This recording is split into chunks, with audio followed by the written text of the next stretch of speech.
Colorado, which is a religious non-profit organization. He was born and raised in Kenya and has both a bachelor's and a master's degree in Islamic studies with several diplomas. He is multilingual with Arabic, English, Swahili, and Duolo under his belt.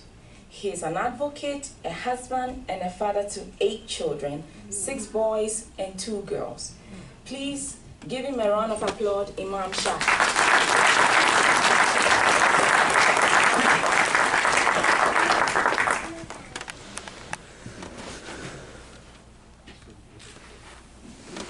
Our next panelist here is Tere Esquibal, public school graduate and a graduate from DU. Above all else, Tere is a father and a husband. Welcome to the table, Tere.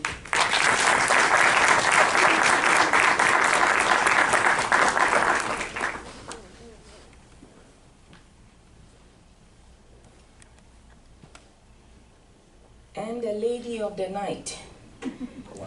Her name is Timaya Johnson. She works with Heart and Hand Center as the ED for youth and their families. Timaya holds a bachelor's and a master's degree.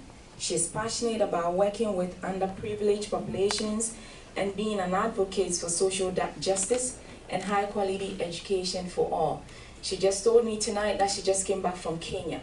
And probably we can drag her to go live in Kenya and do what she's doing more with her sister who is a doctor. Welcome to the table, Timaya.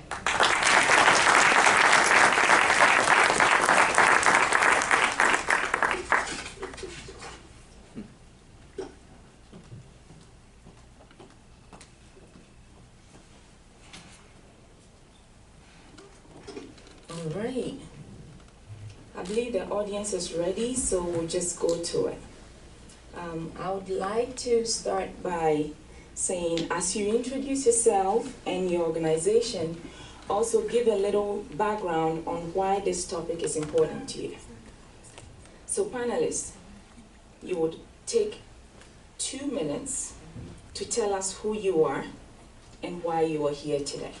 And I'll start with our lady, Timaya. Good evening, everyone. My name is Timaya Jackson. I'm the Executive Director for the Heart and Hand Center. First and foremost, I want to thank each and every one of you for being here this evening, and thank you to Papa for giving me the opportunity to speak about both my personal and professional experience in the education system. I have been privileged to be able to serve on 2 leadership teams since I arrived in Denver almost 8 years ago. I worked for Denver Public Schools in addition to CSI, also known as the Colorado Institute of Charter Schools, where I was actually a part of Maimuna's life as an adult, and it's amazing to see how much she has grown and thrived over the time, so I'm so proud of you. I also have a daughter who is 13 who attends a Denver Public School. She actually started her educational career in Cherry Creek Schools. And the Heart and Hand Center provides free after-school programs for youth here in Denver. We also have a program that is college and career readiness.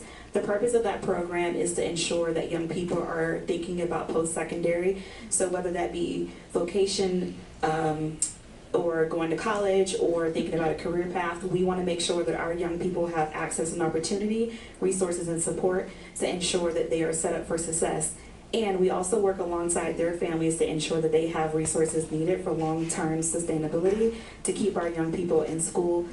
And that's a little bit about me. I look forward to diving more into this opportunity and this experience later. Thanks. Thank you. Same question, we'll send it to Terry. Can y'all hear me? Yes. Good evening, y'all. My name is Tere Esquibal. I am the Executive Director of ADNIM, the Alumni Collective. We are an action-focused community development organization that partners with public school alumni 30 and under to change the way cities both educate and reinvest in their homegrown talent. Everything you said was like, this man is reading my mind. I don't got nothing else to say today. But this topic is important for me for a variety of different reasons.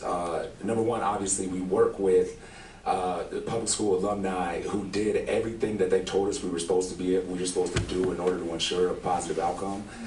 And we're given a high five, a pat on the back, and a thumbs up and told good luck. and I'll talk a little bit more about that later on. I'm also a father. My son's here. If I sound a little tired, it's because he had me up at 5:30 this morning at the gym, and Dad needs some work, you know. But it keeps me on my toes. My wife and I had our son at 16 years old, and had a very interesting experience. My wife's family, coming from an immigrant family, me being a first-generation college student, seeing how institutions can turn their back on you when you no longer fit their designated kind of criteria, and as life shifts, we're 100% just dedicated to making sure that happens, and understanding that we're trying to send my son into a world that maybe his educational experience isn't necessarily preparing him best for. How do I get to work with you all? And it's obviously an honor to be with ALG. I think Papa and the whole team here, when I first got into the education policy world and got kind of gut punched with the realities of education as a young man, was the first community to really welcome me in and tell me I was worth something. So I'm honored to be on stage here. Thank you.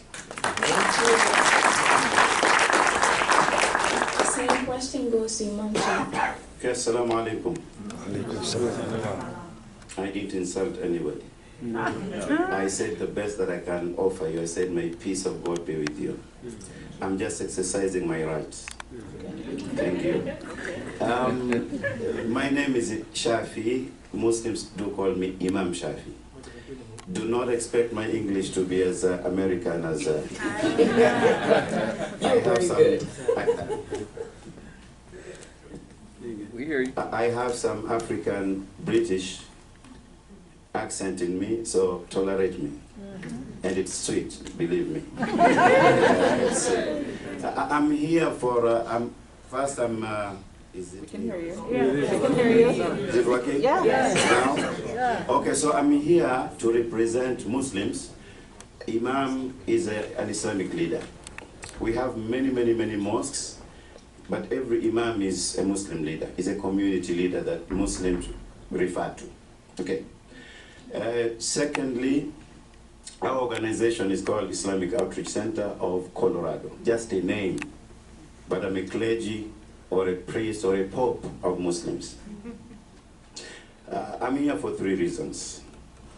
The organization that I represent, preceded by the faith that I'm leading, promotes knowledge and education. That is the first reason. The second reason, being the clergy or a leader, a Muslim leader, some people calls me Muslim pastor, okay?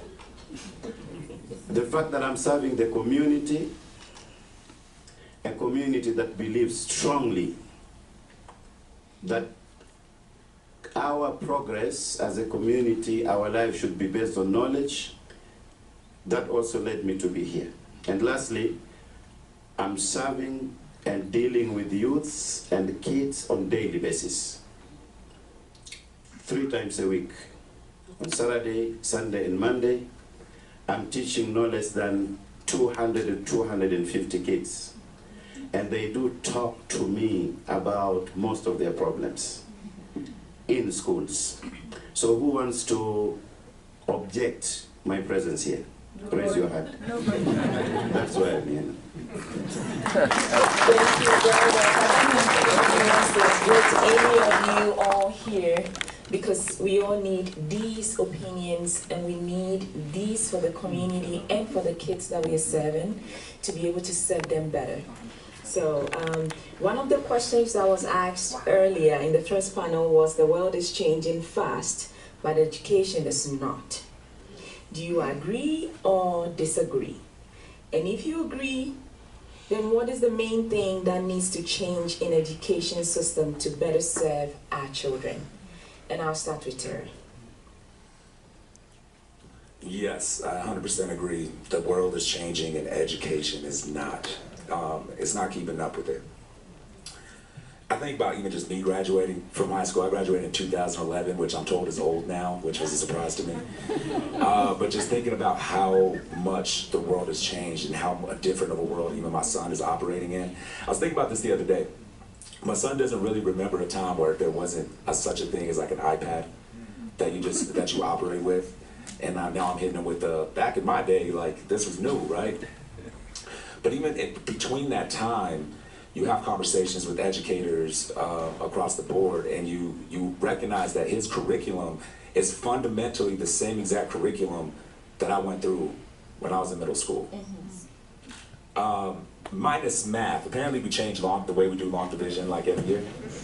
But 100%, what we're seeing is that you have an outcry, and I talked to educational leaders, superintendents, school board members, alumni, students, parents, families, all of that. And across the board, I've yet to meet somebody to tell me anything around the lines, anywhere close to saying, yeah, I think we're doing this thing right. Right? Every single time we're hearing that something needs to change, something needs to move. I think there is a bureaucratic, almost like inertia that gets and prevents our ability to actually make that change because of how much security and how many things are laced into, how many jobs are built into. There's a lot of like very real realities that are operating against the change that needs to happen, even when there's a lot of good intentions and well-intentioned folks in the system that want to make that change. And I can get into a little bit more of that, but yes, I agree. I think it's seen, even in the generations that we have in this room, there's zero reasons why my son and my daughter should be dealing with the same things I dealt with, and I graduated 11 years ago. And if that doesn't tell me it's not changing, I don't know what does. Very true, very true.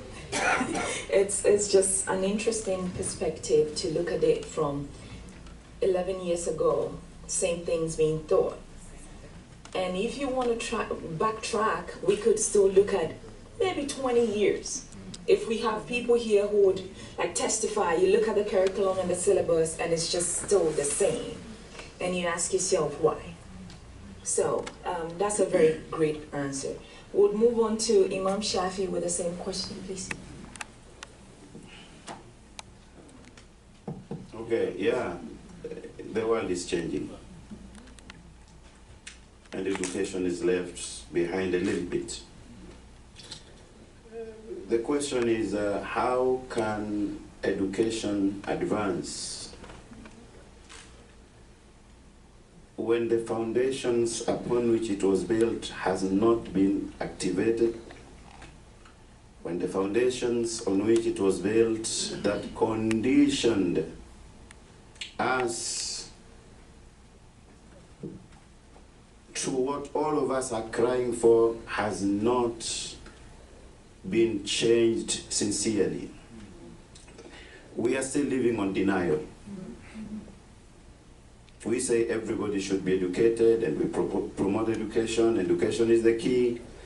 But most of us are crying here. So this is a result of that foundation. How then can education change? Another point is, it is unfortunate that in the 21st century, when we boast that, you know, most of people in the world have been educated, but we still have a mentality of pass your exams, graduate, only to get a job. So in the absence of getting a job, what happens with your education? We haven't discussed that. I'm going to school, I'm going to work very hard, I want to obtain my degrees just to get a job. If you talk to some elderly people, 80 years, 70 years, who went to school those days, they will give you a different perspective of what their understanding of education was. They were not able to make changes because it is not them who made the system, but they had a very, very different understanding of what knowledge is.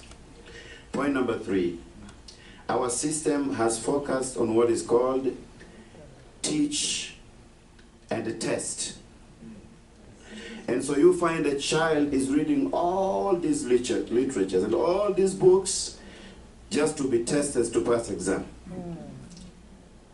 But you find that there is a vacuum and absence of that intellectuality, that one. And so we are programmed. We are programmed to learn, to be educated, follow the rules, but do not reason with what you are learning. You cannot question.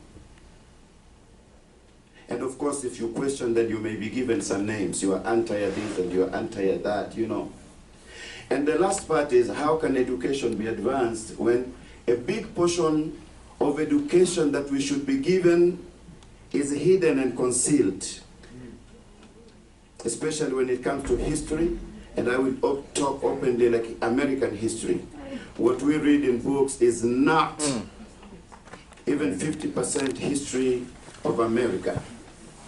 And this is what has happened in other areas of knowledge. It has been politicized, it has been commercialized, and selfishly,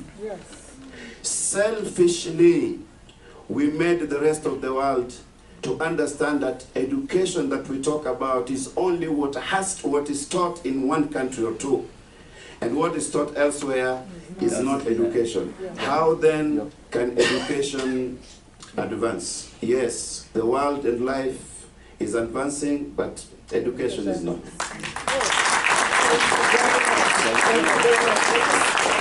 want to touch base on a little bit of what you just said. I had a coffee meeting this morning with one doctor I see you. And in the meeting, it was just the two of us having that meeting. And she made a comment. She said, with the education system right now, what we need to trace is where the money is. So it comes back to buttress what you just said. Where is the money? If you trace whatever is happening to the children and to the parents and to all that is going on, when you get to that point where the money is, then you totally understand why what is happening is happening. Because then, if the money that is coming to you from the government or from foundations tells you that you cannot use that money to advance change, you can only use that money for that poor guy who cannot pay their rent. But that kid who is bright enough, who needs that little help to be able to advance better, you cannot use it. Then that is what would happen with what we're seeing today. So trace it to where the money is, and you would always be able to understand the underlying agenda to what is happening. And so I really like that point. Thank you so much. And it goes to Timia, the same question. Thank you. I mean, I agree with everything that has been said here tonight. I will say that in terms of education, it makes me think back to when I was in school training to be a teacher. We watched this video, and in the clip, I remember there was an inside joke that in education, we go about collecting all of this data, but yet we are slow to do anything with the data to implement change. And so, I mean, the definition of insanity is to keep doing the same thing over and over, expecting a different outcome.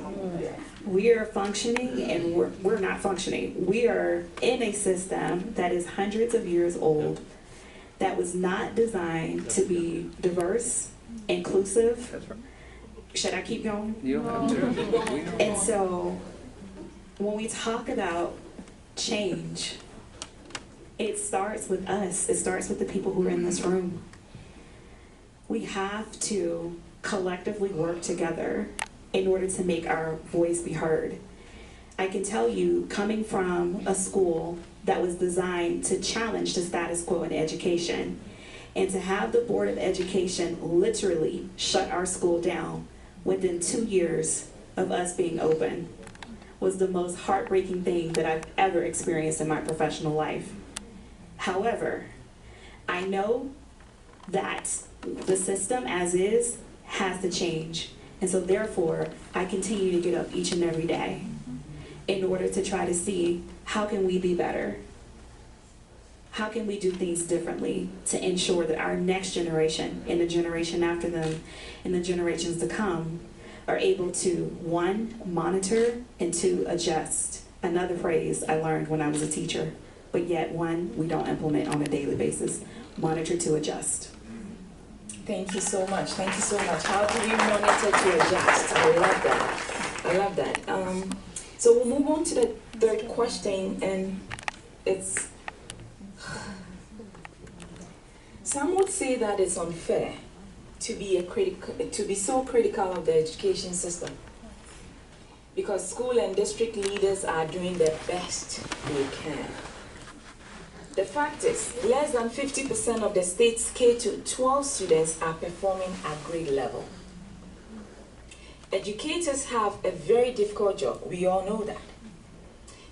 And parents and students have every right to demand and receive better service. That is also correct, because we heard that from Jason, where he made that comment when the first panel was talking. How do you reconcile those two ideas? And I'll start from Imam Shafi. That is the tough one.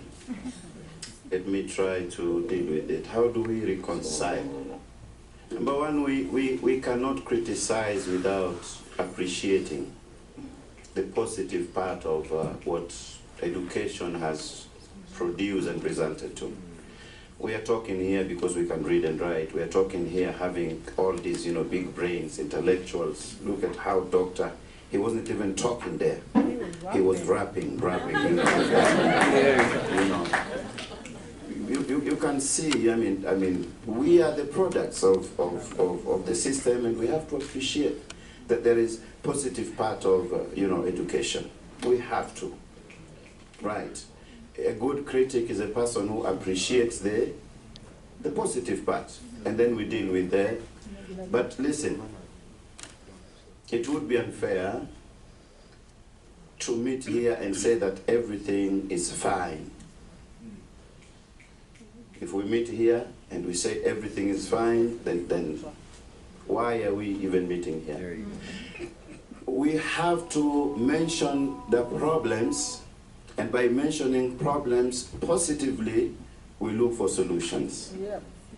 If our government tries their best, okay, our government tries their best, but we experience, for example, deficit in government funding for our schools, we have to say that. Because that is a message that will reach the government, and I'm very sure that they're going to sit down and find a solution. If there is a problem with our safety, we see the decline in school safety. A sister was asked here from the previous panelists, do you feel safe of being in school? Especially my sister here, Maimuna. And also my big sister from my neighbor, Tanzania, was asked, do you feel safe sending your kids to school? And she said, no. And she gave a very, very, very, very, a personal experience of what happened to her child. So we have to say that, there is not enough safety. A year doesn't pass, month doesn't pass, except a student is shooting other students. Are we going to make that a song and say that, and sanitize it and say it's okay? No, if it's a corona, we're going to say it's a corona. And then we find a way of, masking our nose and mouth and how to sanitize. But we are not going to, sanitize what is stinky. The last part, if there is a problem with, for example, teachers, we see how teachers are, their salaries are decreasing. A teacher is a very important person in the society. You would have not been a professor or a doctor except by the effort and investment of a teacher in you. That's right. But we have disrespected and dishonored our teachers by not paying them well. So this is what is happening, and I'm a preacher, right? You can see, Holy Spirit is here. So the reality is that we have to mention the problems and then say, hey, government, you have tried your best, but you have not done enough. If we have, for example, insecurity and violence in schools, include bullying, include drugs, include harassment, include, racism, we have to say that those problems are there. And then we say, what are the solutions? And so, I have two solutions. One, blaming the government alone is not enough. Blaming teachers alone is not enough. Blaming our institutions alone is not enough. And also choking our necks as parents that it's you who are not involved in your students' affairs is not enough. The only solution is this should have been known. We should realize and we should leave this hall that this is a collective effort. Your problem should not only be solved by the government, but the government must also realize, this is my second solution, that they are limited. Their governance is only limited. They are governing, but we are down here, religious organizations, non-religious organizations, right? Different cultures. It's a high time that especially America recognize, accept, respect, and accommodate different cultures, different religion, different people, because it is only America that never accommodated other people from other countries. You know that? If Americans go to Kenya, we say, oh, a professor, and if he needs a job, he will get.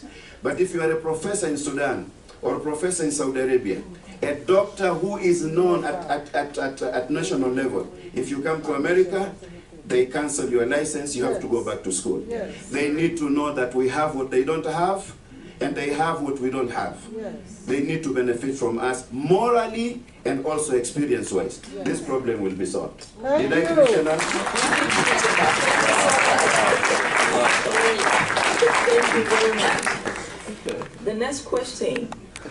As African Leadership Group, we never want to talk about the problem without trying to come up with solutions. Can you give any example of things that schools and districts are doing well and need to do more of?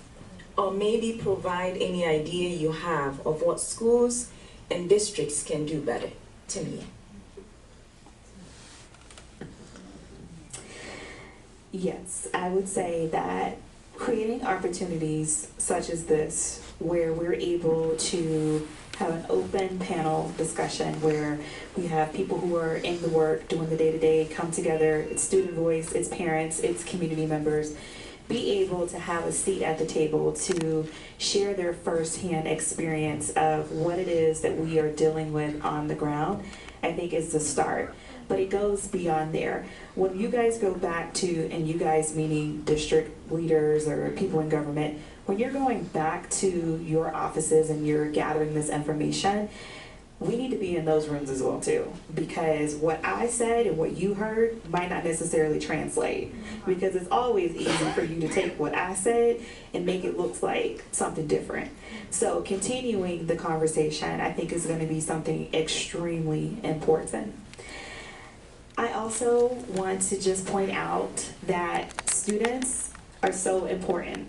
They need to be heard, seen, and valued, and so it is their life that we're sitting here trying to plan for based off of our personal experiences that is different from what they may be experiencing. So any opportunity where we can get their input, their feedback on what it is we're doing is so valued and extremely important. And we have to create space and opportunity for them to be able to have that voice, while also, trying to guide them a little bit, because sometimes I realize they think they know everything. I was once that student as well too. And so, it's us working together collectively, and most importantly, let's just keep the conversation going. Let's make sure that we have a seat at the table. Let's break down the doors. Let's work together. Thank you. Thank you very much. Same question goes to you, Terry. Do you want me to repeat it, or you get? Yes. Once more? Okay. Can you give any example of things that schools and districts are doing well and need to do more of? Or maybe provide any ideas you have of what schools and districts can do better? Absolutely. Thank you for that. There are obviously things that are working well, right? If you know how to navigate the system. Just 3 quick points. Number one is I very intentionally walk into my kids' schools on the first day not dressed like this, specifically because I want to see how I'm going to be treated up front before, you throw on the suit. It's a little bit of an interesting thing. And what you find is the way that you're welcomed into a building, and my dad would always tell me, just pick up your pants, son. I remember that when I was in high school. But like, the way that parents and families are perceived by a lot of the school administrators walking in, you can almost do an experiment yourself and see the night and day translation there. So I'd say it works. There's a lot of things that are working if you fit the mold and you demonstrate and present the way that they need you to be presented. Put a pin in that. Number one. And number two is, one of the things that NEM did as an alumni collective, and the first things that we worked on, was every single person who graduated from school said, hey, nobody taught me about money. Who here learned about money at school? Maybe one, right? And so here was the interesting thing, is that we brought this from the perspective of recent alumni, and we talked to the board. This was in Denver Public Schools. We talked to the board and said, yeah, that's a great idea, we should do that. You know who the issue's going to be? The district administration. You talk to the superintendent, you know what the issue's gonna be? Oh, it's gonna be the teachers union. Teachers union said, that's amazing, we wanna do that. You know who the problem is? The principals union. The principals union said, that's amazing, we should do that. You know who the problem is? The school board. And so what we found is like there's all this energy and synergy around getting something done, but it's like we're passing the buck in this circular motion that ultimately corrodes trust when you're building with community like this. So we've identified the solution. The administrators have heard us, but then when it comes time to action, what we keep hearing is why that's not my job. Across the board, right? And then you're gonna find those few sprinkled in, and you're gonna find the groups like ALG and hopefully NEM that are going to keep knocking at that door and say, hey, remember, let's take these things off the table. Number three, what we're also seeing is that I don't think anybody gets into education because they want to harm children, right? But we're not getting rich, we know that much, right? People are getting into education because they want children to have fulfilling, choice-filled lives. Yet all of our metrics of success in school seem to be inputs rather than outcomes. And so there's this, I don't know if y'all know J. Cole, but there's this line he has that says, celebrating first downs like touchdowns come with a price. And that really resonated with me because what happens is we measure things like test scores, which is an input.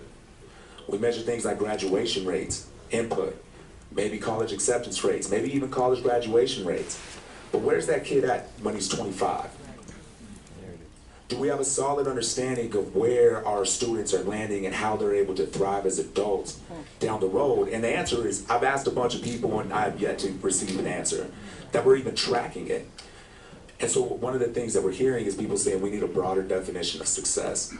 And oftentimes what we're hearing are three fundamental values. I want enough money to be able to take care of me and my family and maybe leave some to my little man. I want to have quality personal and professional relationships. And I want to have a sense of purpose that I feel like I can tangibly pursue. So if we hear those three things as consistent metrics of what a purpose-driven life would be as an outcome, I've yet to see metrics and therefore the money and the funding to be able to follow whether or not we're pushing towards that outcome and working backwards collectively.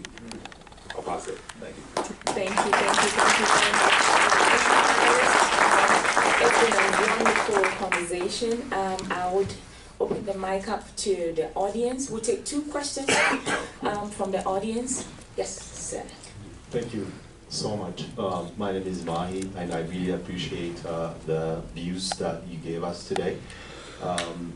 The question that I have is, it is a view and at the same time a question. We send our kids to the school so that they can be successful, so that they can win in life, so that they can thrive. But education is very expensive when you go to the universities and colleges, we know that. Collectively, graduates from different universities and colleges have about 1.6 trillion unpaid balance, which is massive. And we still are sending our kids to the school. And there is a sandwich kind of generation where people do not have anything for their retirements but support their kids because we love our kids to win. Surprisingly, in Colorado, high schools and districts are not required to educate our kids personal finance, debt, borrowing, interest rate, and how to use money and stuff like that. So what is your view on that? Thank you. All right. Anyone want to answer that? Okay, go for it, Timia. I want to be 100% honest. I've been learning through TikTok University how personal finance. There's just so much information there that wasn't taught when I was in school, like many other students. And I feel like, you know, as a mom of a soon-to-be 14-year-old, we've been talking a lot about post-secondary, and there's some rumblings there that she may not necessarily want to go to college.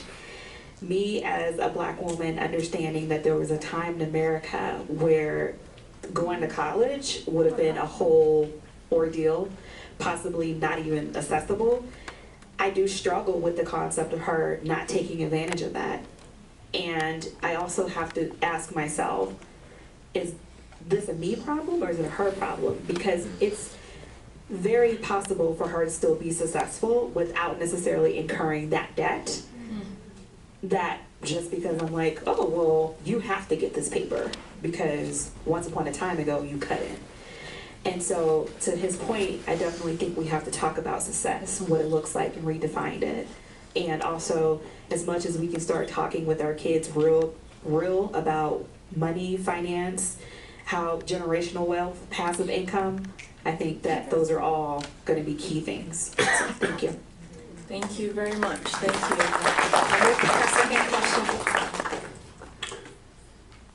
Second question. Hello, my name is Fish. I am one of the board of elders in ALG, and the room was packed